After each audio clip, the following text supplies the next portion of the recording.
My name is Charllote Kangume. I'm a lawyer, I'm a pastry chef. I am a co-founder of Amputee Self-Help Network Uganda. I am also the founder of Charllote.com, which is a platform for people to say their stories, to speak their stories. It's on Facebook, anonymously, so that you let out, because as I said, sharing is healing. And I'm the second born in my family of 8, I think. Sorry.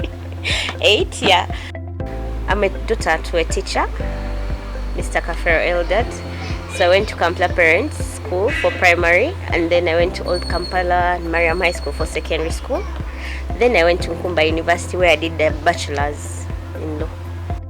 Well, we're coming from a party with my friends, and then we're dropping off one of my friend at her place. So the car got stuck in a small trench, and as we're pushing it out and all that, I got tired. I was like, let me stand at the fence. There was a fence there. So these guys keep pushing, and then some guy comes from the neighbor. He was from parking his car. He comes to help us, and he's like, let me help you. So the only help we needed at that point was to accelerate. So he overdid it, and the car jumped out and crashed into the fence. Life is okay. I'm not complaining. Definitely it can't be 100% like before, but it's also not that bad, because I am not missing out a lot apart from missing a leg. I believe when you share, it helps you heal, because the more you talk about it, the more you accept what happened. So that's why even when we started ASNU, Alex and I believed that sharing is healing, because we have all shared and we have all been able to heal slowly, not completely yet, but the more we share, the more we feel better about ourselves. So our motto as Amputee Self-Help Network, which is an organization I co-found with Alex Mnyambabazi, the motto is sharing is healing. Well, first of all, we visit them from home, show them that there are other people aside from them. They're not the only ones in the world that have lost a limb, and life still goes on. And then after, we have peer support camps. Peer support camps where we invite amputees to come and meet other amputees and share stories and learn from each other, know the different situations they go through, that it's not them alone going through them, but also the others have also experienced them. For instance, like the phantom pain. Most of us experience it, but you might be there at home feeling bad for yourself, thinking maybe you're running mad, but yet most of us go through it. So when we organize these peer support camps, we talk about such issues. We talk about all the effects of amputation. We talk about how we are moving on in life. We talk about how we are decided to change our lives and succeed, instead of being the type that the society has thought we are, the poor ones, the helpless ones, the dependent ones. The only thing I've gotten now from my fellow amputees is the family bit. That though I go through all this, though I'm an amputee, I have a family to fall back on, a family that I know. Aside from my own family, my amputee family is a family that knows what I go through daily. It's a family that if I'm feeling down, if I'm feeling bad, or if there's something I'm failing to understand, I'll go back and I'll be like, man, you guys, I am feeling this way. I need help. Who is around? Like, we need to move. I need to talk to someone because I'm not feeling fine. Because we get those down moments. We get those moments where you're so moody, where you don't feel, yourself. So you always need someone to talk to. You need someone you can confide in. So that's what I've gotten from them mostly. It's very absurd and it's annoying, because you have everything. You have both your limbs. But I also can't blame them 100%, because many people have their full bodies, but they are mentally disabled. And we do not realize that because of the African society we live in, they do not recognize mental disability. Until recently, when people started recognizing that there's depression, there are all these different mental disabilities, before people didn't recognize it. So I might be physically disabled, and I'm far much better off than someone who is able-bodied. They have all their body parts, but mentally they are not there. First of all, I didn't think I would be here. now. I like most times when the day I lost my leg reaches, when the day I got an accident reaches, I always tell my parents, like, Kale, you are going to be remembering, like you'd be holding a memorial service right now, remembering my life. I would be dead. Like I legit saw myself dying, but that keeps me going. It made me realize life is short. For me to be there and dwell on what has happened and be crying and feel depressed and hide myself, I'm like, no. The way I've seen life now, I am going to aim higher to get everything I want. I do not want to be sad. I want to be happy. I love a comfortable life. I do not want to be in pain at all. I want to get everything I want. So that motivates me to work harder, motivates me to go get whatever I want, whatever goal I've set. I want to achieve it. I'm a go-getter, I think, naturally. So yeah, that keeps me going. Life is so short for us to just be there, covering up, being there like, hey, Kale, I lost my leg, what? No one will feel pity for you at all. People will feel pity for you in the hospital, and after that people will get tired of you, and then you'll be left alone, and then you'll just die without achieving anything in life for yourself. I've decided people will not define who I am by my disability. I've decided my disability doesn't define who I am. That though I look this way, it's not going to stop me from proving that I'm better than any other person, or that I'm capable of doing anything like any other person, because it's very hard for people with disabilities to get jobs around here or even outside there. So my whole goal in life is to prove people wrong. Whenever people think, she can't do this, whenever they say like, okay, we would give her this task but she can't, I prove them wrong. I do it and show them that I can even do it better, because my brain is 100% there. Yes, I'm missing a leg, but brain wise I'm very intelligent, I'm already there. So what stops me from doing that?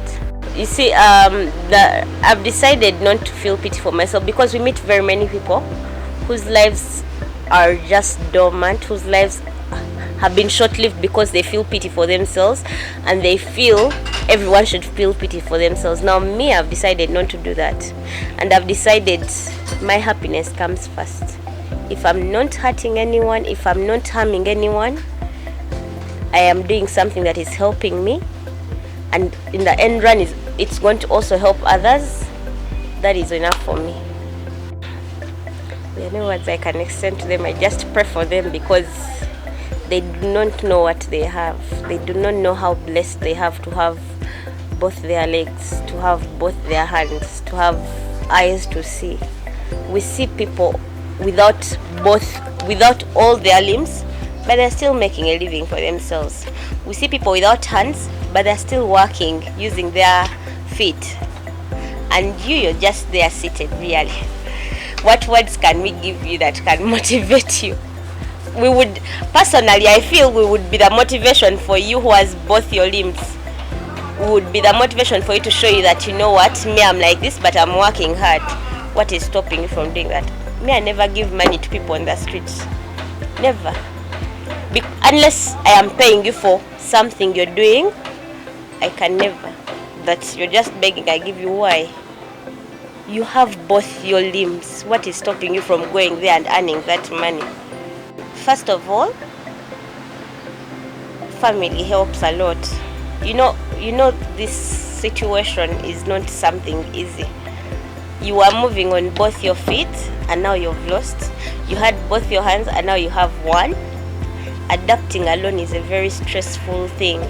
Adapting to life with one limb. The times I've fallen in my life while walking and forgetting that I don't have a leg are so many. But each time I fall, I get up. I stand up and say I am moving on to wherever I was going. That is me not letting this situation put me down. But overall, yes, I have been positive through this, but also my family has been there for me. My community has been there for me. My friends have been there for me. Yes, I lost some friends, I lost family that didn't think I would make it, but people have really been there for me to keep me going. I have friends, well, before I got a leg, because I have a prosthetic that I didn't put on today, like would go somewhere, would go to like, you know, hang out or something. They would take me out to just take my mind off things, and they would steal my crutches. They'll be like, you just jump around, you know, just to show me that, you know, it's normal. Someone out there would be like, hey, these guys are being mean to this girl. But me, I liked it because they were treating me like any other person. They didn't care about my disability. They still don't care. Even when I have my prosthetic, they take away my elbow crutch because they want me to walk normally. They keep pushing me to do better, to walk better. So all in all, yes, as an amputee or as a person with a disability, you have to push yourself to get out of your comfort zone and do the things you would have loved to do. But also family and community play a very big role in you getting up, in you healing personally. And when you meet other people like you, it also helps a lot more than you can imagine. Sorry to say that, but I've only met Mr. Valimwezo once, and we have had a very good chat, and there's really no lesson I've learned from him yet. But I like that he's in office. I like that he's doing his thing there. But there are people out there that I've learned from that are not even in big places. There are people that I've learned from that are not even disabled or living with a disability, but they are really pushing harder, really trying their best to make this world inclusive and very equal for all people who are differently abled. I have friends that are not in big places, that are not rich, but you learn lessons from them. You learn how they are pushing their work. You see how they do not let things put them down. You see how hard they work in their situation, and really it's amazing. It's amazing. Sometimes I feel like I still have a long way to go, but we shall get there. Each one has their own time. I think self-control is very key. I didn't go to rehab, but I always, in my phone, I have a notebook, like where I write what I want and affirmations for my day and what I want to see myself as in future. I did drugs because I was sexually assaulted before I lost my leg in 2017 November.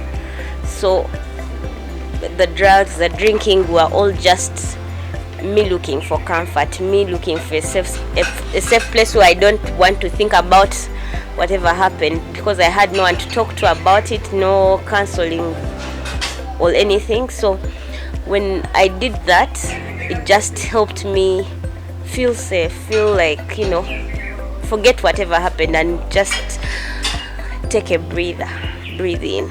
Yeah. So when I lost my leg, I was like, it's time for me to open a new chapter in my life. Yes, it wasn't easy, because the first few months I would drink Coke a little and I would, you know, just like a glass or something, and then in some places I would reach there and I would be like, no, I don't drink, I don't want to drink, I am quitting. And then people would understand, so friends would also support me in that. I am so glad that I have very understanding friends that God has blessed me with. So when I would say no, they would not force me. When I would say no, I don't want to do this, they would be like, that's okay. And sometimes they would be the ones to remind me, like, you said you don't drink, what are you doing?